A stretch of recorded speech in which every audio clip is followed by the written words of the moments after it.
Come with my 4 dogs and me on a 24-hour road trip from Texas to Pennsylvania. I like to leave early in the morning and drive for a couple hours before we make our first stop. I've done this trip so many times, the one thing I recommend is to find rest stops with lots of space for your dogs to play. I use Google Maps to look at photos of rest stops as well as the terrain view to see how big the space is. Reminder to be responsible if you take your dog off of a leash for both their safety and the safety of others. The dogs are really good in the car, especially since I stop so many times to tire them out. There are times that we come across other people and dogs, so typically I just wait for them to do their thing and then let my dogs out. On an average day where I'm driving 12 hours, I typically stop about 3 times to let them run and play. For dinner time, I pack all of their raw food in an insulated bag.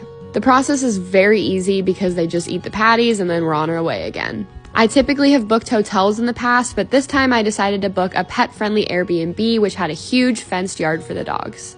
This made my life so much easier and I will definitely be choosing Airbnbs from now on. People think it's crazy that I travel alone with my 4 dogs, but honestly, you kind of get used to the routine.